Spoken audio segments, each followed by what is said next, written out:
Florida sells itself as a paradise. Crystal blue springs, shimmering lakes, and beaches that draw millions. I love everything about this state. I love that 1,000 new people move here every single day to chase the dream. But what I love about Florida might be killing Florida. Look, I'm not some environmental wacko who wants to stop all growth. I'm a resident, maybe like you, who is honestly concerned that we are setting ourselves and our children up for a disaster. Behind the postcards is a reality that state officials have known for years. We're talking about specific high-risk zones like Miami Beach, Shorecrest, and the Tampa Bayfront. If you think this is just a nature problem, look at the math. Between 2025 and 2023, Florida properties in riskier areas have already lost over $5 billion in relative value compared to safer ones. Average insurance premiums here are already 24% higher than the national average. Today, we are exposing a crisis few talk about, and when they do, they're often dismissed. We're talking about the growth we crave and the collapse we're inviting. We'll look at the salt, the forever chemicals, and the overdevelopment. Then I'll show you why there is still hope if we act. I love our explosive growth. It makes us the third most populous state in the nation, bringing jobs and a thriving real estate market. But that growth is draining us dry. We're losing 10 acres of rural and natural land every single hour to sprawl.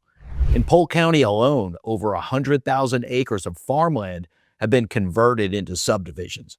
We are stretching the land's capacity to its absolute limit. I love our lush, green Florida landscapes. It's the aesthetic we all moved here for. But our lawns are a disaster for our water supply. Roughly 30 to 40% of the water we pump for residential use is wasted on irrigating non-native grass. In Dania Beach, hard water minerals are already costing families up to $2,000 a year in appliance damage and energy waste, and they're not the only ones. I love our coastal cities, Miami, Fort Lauderdale, and Tampa. They are the economic engines of our state, but the ocean is taking them from the inside out. As we overpump the water system to feed new developments, we create a vacuum that pulls saltwater into our drinking supply. Dania Beach has already permanently lost 4 primary wells to salt. Hallandale has abandoned 6. Once that salt is in, the local water source is lost forever. We've been told the water is fine, but current data reveals that the models tracking our underground water are decades out of date. I love our 1,000 plus freshwater springs, but today, all but 4 of our 30 major springs are considered polluted. Forever chemicals, or PFAS, have been found in 63% of samples taken from the 50 different springs. In the Grapeland Heights community, tap water was recently sampled at 242 parts per trillion for PFAS. That is 60 times the federal safety limit. The state's primary water cleanup program has been a documented failure. In many springs, nitrate pollution has actually increased since these programs were put in place in 2018. Every new subdivision on a septic tank adds to the load the land can no longer handle. I love that Florida is a hub for innovation. And for those of us in real estate, these new infrastructure projects are a massive buy signal.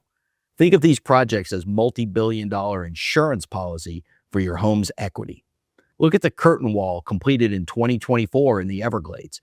It's a 5-mile underground barrier that has proven so effective that it keeps fresh water in the marsh 3 feet higher than the residential areas nearby.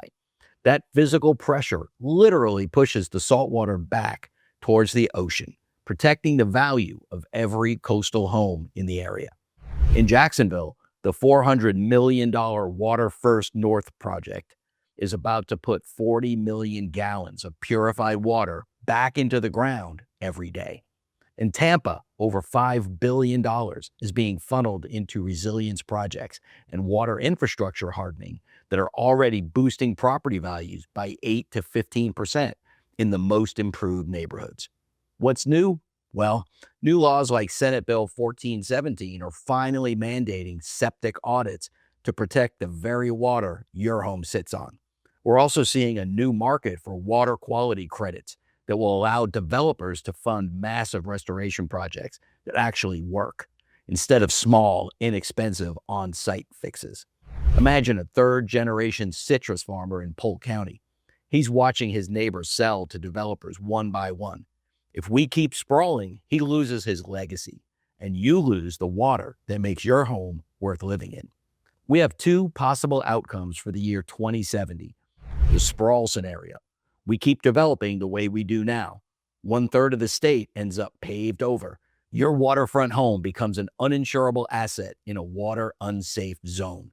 The conservation scenario, we adopt compact development. We protect our priority natural lands.